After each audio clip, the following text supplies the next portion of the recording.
L'autre question, monsieur Honorable Cellou Baldé, c'est par rapport à ce qui se passe au Niger. La CEDEAO avait donné un ultimatum qui est arrivé à expiration.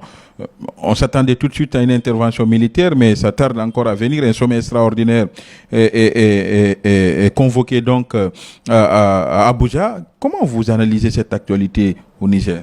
Non, écoutez, je crois que la situation, elle est en train d'évoluer. C'est vrai que l'option militaire, elle est toujours sur la table, elle est d'actualité. Tous les contours ont été peaufinés. Mais tant qu'il y a une possibilité de régler les différends par le dialogue et la concertation, compte tenu des enjeux sous-régionaux, internationaux et africains liés à la crise au Niger, je crois c'est toujours de bonne foi que la CEDEAO accepte. J'ai lu dans le révélateur des révélations, quand même, il y a des évolutions majeures, parce que la junte au Niger, d'après ces informations, des sources bien introduites, en tout cas, ils ont présenté des excuses par rapport à la récusation de la première délégation de la CEDEAO et ils se disent disposés à dialoguer, à discuter avec la CEDEAO pour, en tout cas, les questions liées à la demande de la CEDEAO et des partenaires internationaux. Je crois que ce n'est pas tard. Quand il y a des solutions pacifiques que l'on puisse avoir pour éviter quand même des situations désastreuses, c'est toujours important. Sinon, moi, je fais partie de ceux-là, compte tenu des enjeux qui souscrivent à l'option militaire, non pas contre le peuple nigérien, mais contre ceux-là qui ont pris ce pouvoir-là, les putschistes qui ont mis fin à l'ordre constitutionnel, qui ont mis fin à un régime et un président démocratiquement élu qui ne souffrait d'aucune contestation dans son pays. Parce que toutes les manifestations qu'on a vues après, c'est de la manipulation qui s'est passée. Sinon, pendant 2 ans que Bazoum a régné, en tout cas moi, je n'ai pas observé une seule journée à Niamey où des populations sont sorties pour exprimer leur ras-le-bol, leur désarroi par rapport à Mohamed Bazoum. Est-ce qu'aujourd'hui, vous pensez qu'une intervention militaire de la CEDEAO au Niger ne risque pas de produire des effets, disons, pervers, risque de provoquer des victimes collatérales, la population? Non, je crois qu'il y a des méthodes. Il y a des méthodes. J'ai rappelé plusieurs fois que les Américains, les forces spéciales sont allés capturer Ben Laden, alors que les gens qui étaient couchés à 30 mètres, 50 mètres n'ont pas été réveillés. Il y a eu beaucoup d'opérations spéciales de par le monde où les gens sont venus, ils sont formés à la tâche, rompus à la tâche,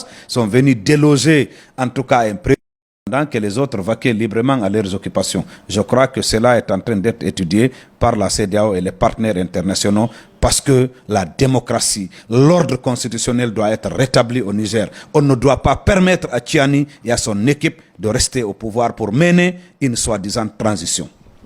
Sauf que vous avez vu la déclaration conjointe des autorités du Burkina et du Mali. Elles affirment, ces autorités-là, être solidaires au Niger et une éventuelle intervention de la CEDEAO au Niger, elles ont clairement indiqué qu'elles vont répliquer. Il y aura des représailles. Est-ce que, de ce fait-là, l'Afrique de l'Ouest ne risque pas de devenir un engrenage? Vous vous attendez à quoi? Vous avez parlé du Niger, il n'y a pas de président démocratiquement élu. Le Mali, ça fait combien d'années qu'ils sont dans une soi-disant transition? Ils n'arrivent pas à s'en sortir. Ils ne contrôlent pas peut-être plus de 30%, 40% du territoire. Ils parlent d'aller intervenir ailleurs. La Guinée, on est là le 5 septembre, c'est dans quelques 2 semaines. Dans notre pays, on n'arrive pas à s'en sortir. Qu'est-ce que vous vouliez? Mais c'est une solidarité des putschistes, des autorités de transition. C'est de cela qu'il est question. Je crois que si ces élites-là, ces officiers et sous-officiers, entretenus, nourris, chèrement payés. N'oubliez pas que plus de 30% de budget dans nos pays de la sous-région sont alloués à la grande miette, à l'armée, pour la défense de l'intégrité du territoire et assurer la sécurité des personnes et des biens.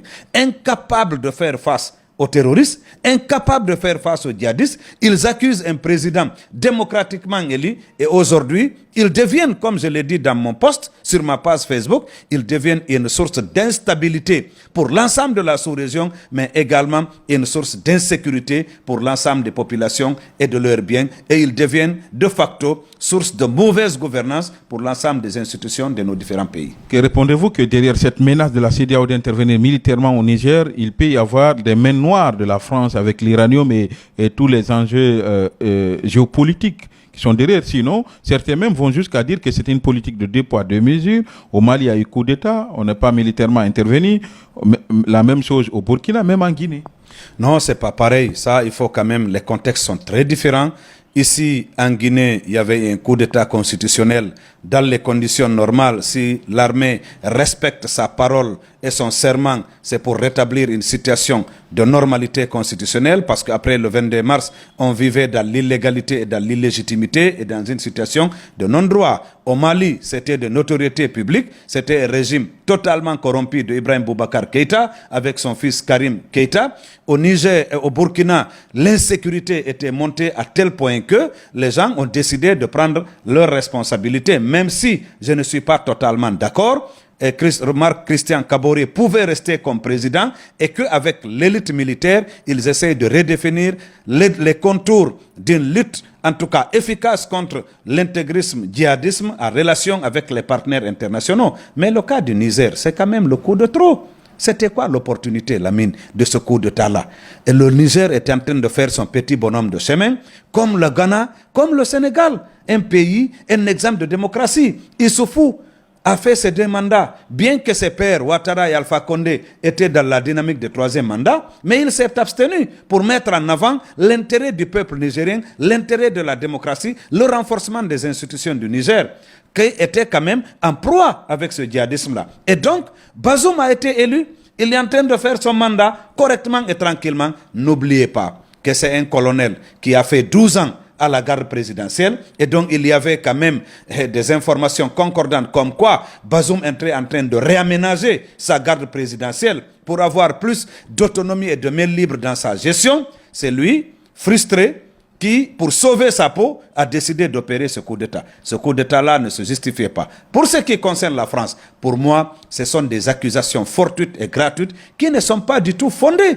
C'est quand tu veux tuer ton chien, tu l'accuses de rage. Même s'il y a d'autres problèmes entre la France et certains pays africains, mais pour ce qui concerne le Niger, c'est la CEDEAO qui a décidé d'intervenir. Et cela, les partenaires internationaux, de la même manière qu'en Guinée, nous leur demandons de mettre la main à la poche pour 600 millions de dollars, vous voulez qu'ils contribuent pour renforcer les acquis démocratiques, mais vous ne voulez pas qu'ils contribuent pour restaurer la démocratie là où elle est menacée ou là où elle est menacée de mort. Je crois bien que c'est de bonne guerre, dans le cadre du principe de subsidiarité, si la CEDEAO est engagée dans une bataille pour rétablir l'ordre constitutionnel, que les partenaires internationaux appuient logistiquement et même financièrement. Merci, honorable. Merci.